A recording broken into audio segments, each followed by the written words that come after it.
to speak again. And this is a message I've been working on, and Julie's helped me with this for a little while. This is not totally me. I got a lot of the idea from Rick Warren. And he was calling out his church to fast and pray for 30 days. Right around just before Thanksgiving. Okay? But once again, I can't do nothing without putting a piece of myself into it. So you have your notes, and please feel free to write on them. And today is my day to encourage you to pray. To encourage each and every one of you to pray. And so many people are such great prayer warriors in this church. It's almost like, why am I doing this? And that's because so many of us don't pray. We don't pray because if we pray, we would silence the noise in our hearts. And it would open our hearts and our ears to hear the Word of God speak. Amen? Amen. So this is a really interesting message. This is a real interesting message, and hopefully I can get through it relatively quick.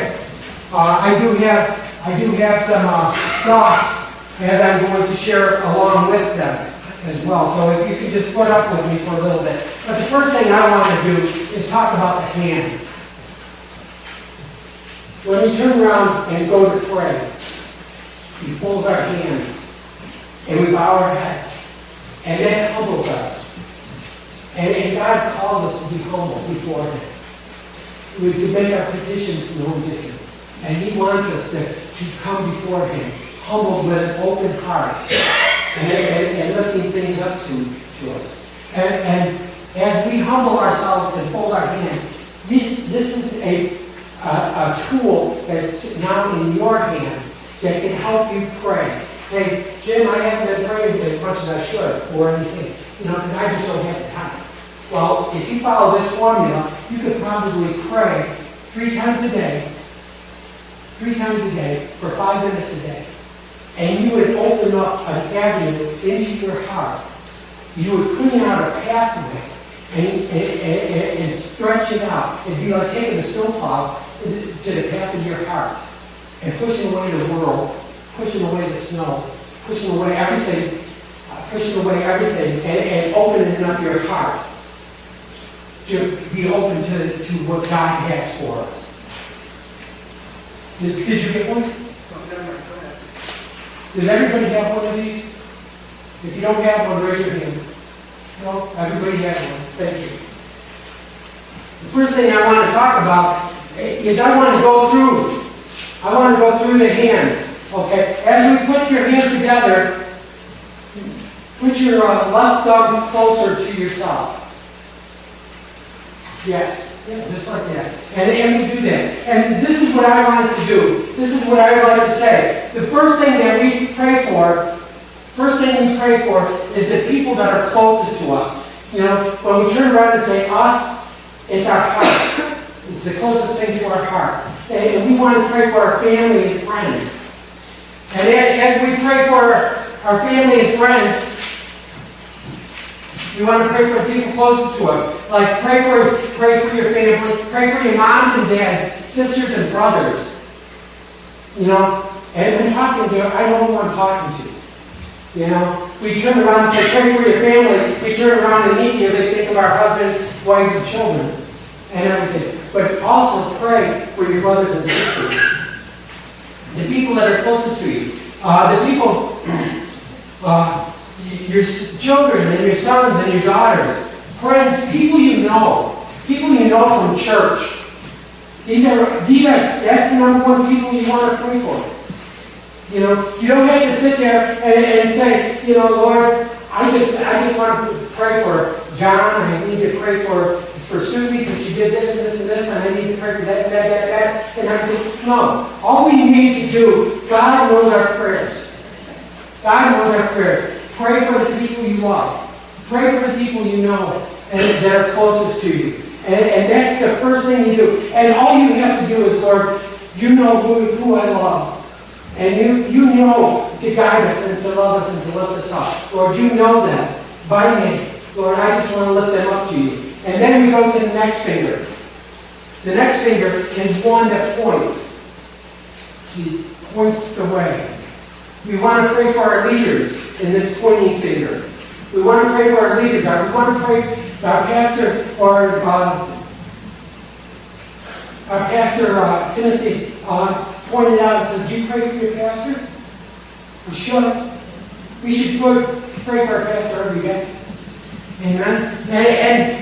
And so we want to pray for our pastors, our leaders, our elders. We want to pray for them because our elders are flawed people as well.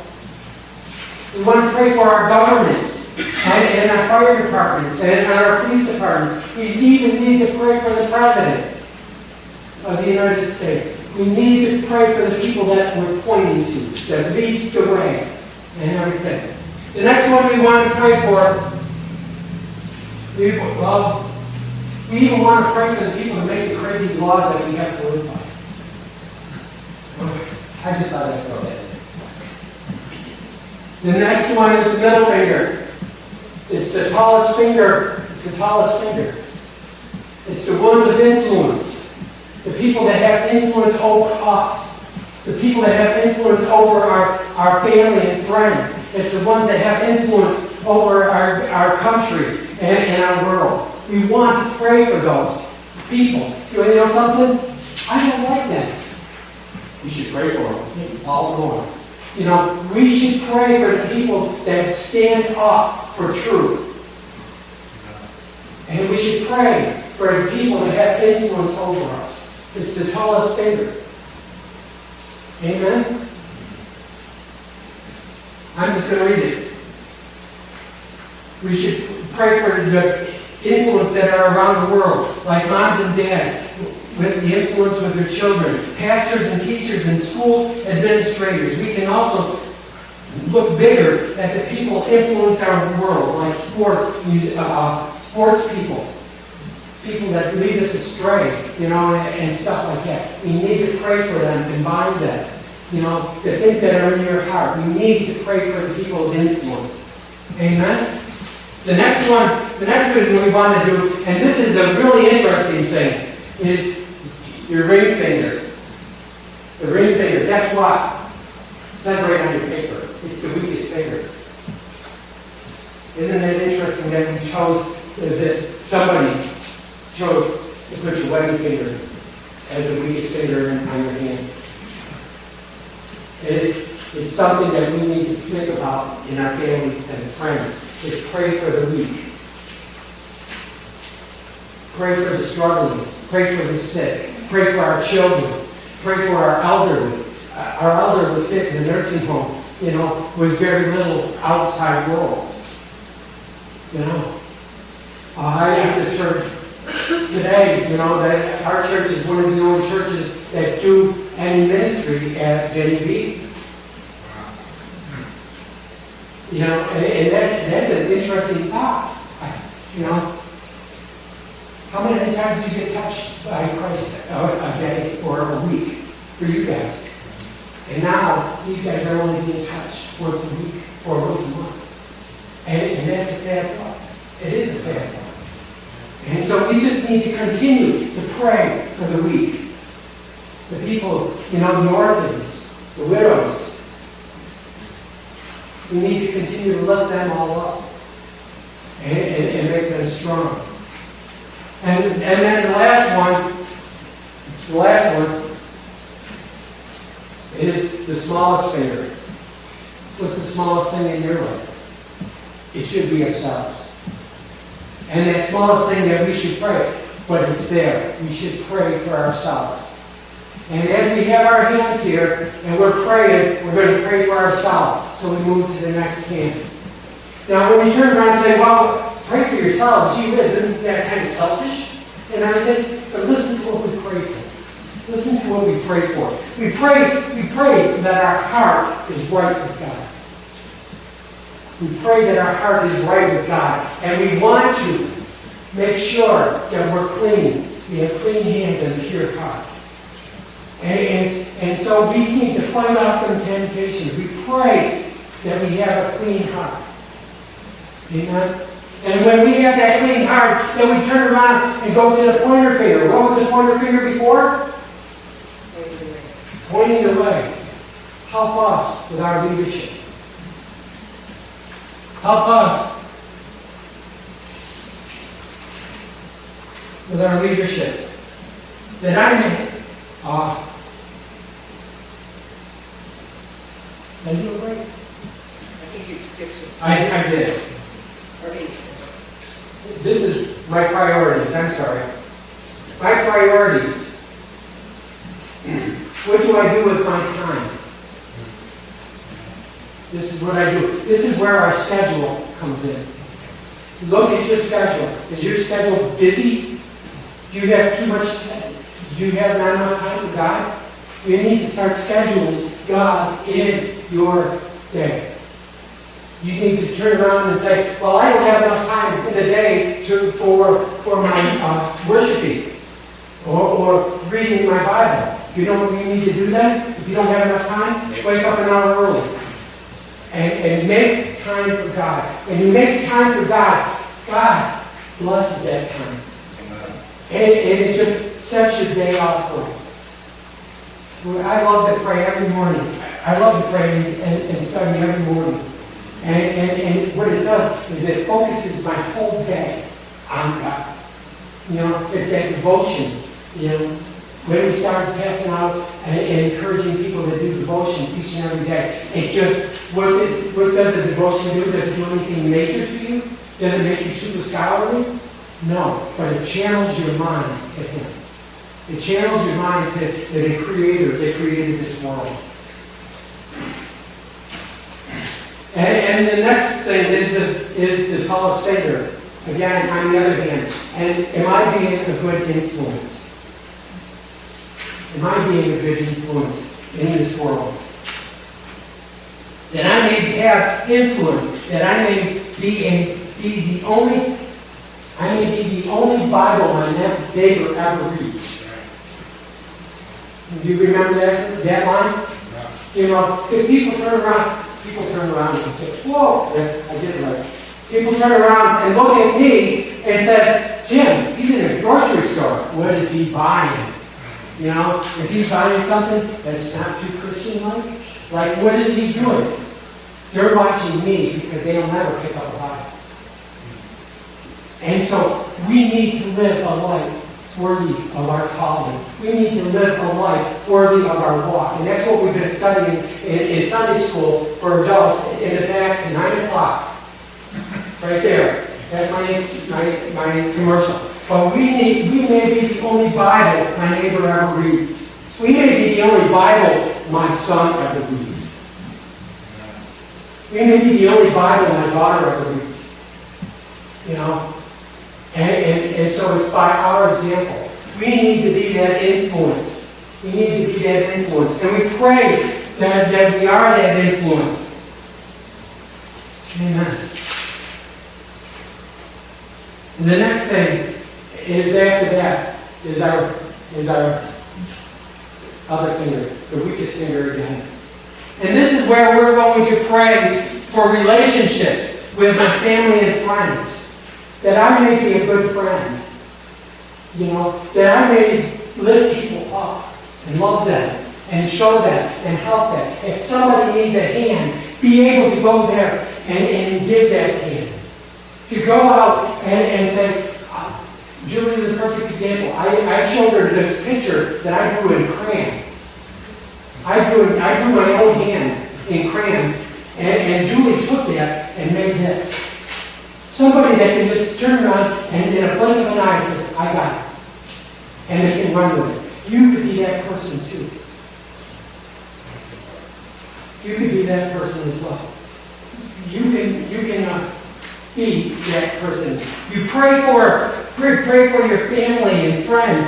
Pray for your relationships with your wife, with your husband, and make that relationship strong because it is one of the weakest links in your chain. You know, to be a good friend. It's so easy for us to turn around and say, hey, I'm going to stay home today. You know, you guys go do your thing. You know, it's so easy to turn around and crawl into a cave because then I don't have any responsibility with you. You know, so I give up on my friends. It's so easy to do. I'm going to throw another example, and hopefully Amy's downstairs watching this as well. But Amy is my accountability partner for my workouts and my eating habits and everything. You know, if I didn't have a relationship with Amy, I would probably not be working out every day. I probably would not be eating as well as I am eating today. And so we need each other. Pray for those relationships. And then not only do we want to pray for those relationships, we want to be good in our relationships. If the relationship fails, it's not because of me. You know, I want to try. I am going to do everything in my power to make this relationship work. And that's just an interesting thing. And then the last thing is your pinky. The last thing is your pinky. And the pinky turns around and is the smallest finger. It's the least priority. But it's something that's important just the same. And that's for our own material blessings.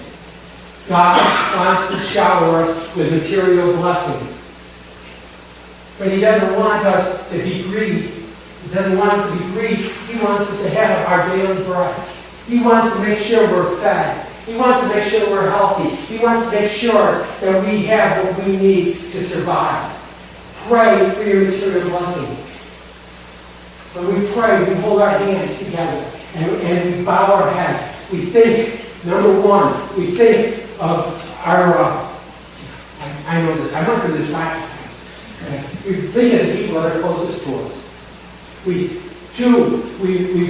for our leaders and everything. If you come to corporate prayer tonight at 6:30, right here in a circle, that's for information, please come. We do pray for our lost loved ones. We do pray for our leaders. And we pray for our schools. And we pray for our teachers here at corporate prayer. And we lift them all up to you. And we pray for your lost loved ones.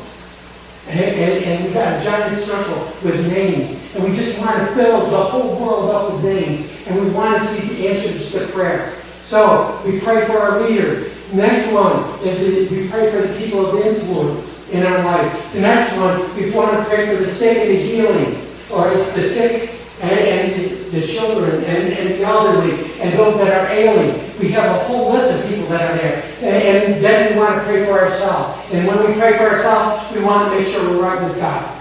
We want to make sure we check our schedule. And then we want to turn around and make sure we're a good influence. We want to make sure we're a good influence for the people around us. And then we want to turn around and pray for our relationships with our family and friends.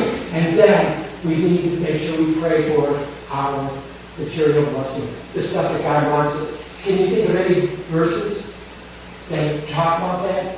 It's one I do use at nursing home all the time. Give me neither poverty nor riches, but give me my daily bread. Give me the strength I need for today. How about our Father, who art in heaven, hallowed be thy name. Thy kingdom come, thy will be done, on earth as it is in heaven. Give us this day our daily bread. And forgive us our sins, as we forgive those who sin against us. And lead us not into temptation, but deliver us from the evil one. For thine is the kingdom, and the power, and the glory forever and ever. And then that's where we stand.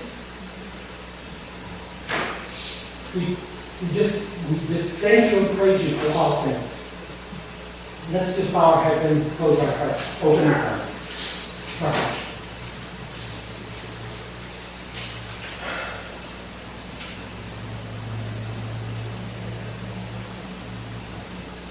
If you guys are forgiving, may I ask Pastor Kevin to close us in prayer?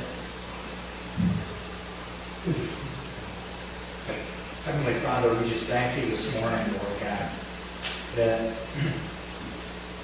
you're here, that you're in our midst, that you are always listening, oh God.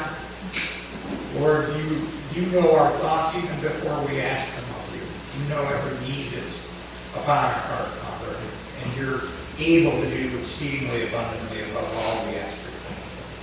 We thank you, Jesus, that because of your sacrifice at the cross, we can pray, Lord, and know that you will intervene with them. That we have a relationship with you, a relationship with an awesome God that can answer our prayers. And we just thank you for that. Lord, I ask that you bless each and every one that's ventured out this morning, Father God, in Jesus' name.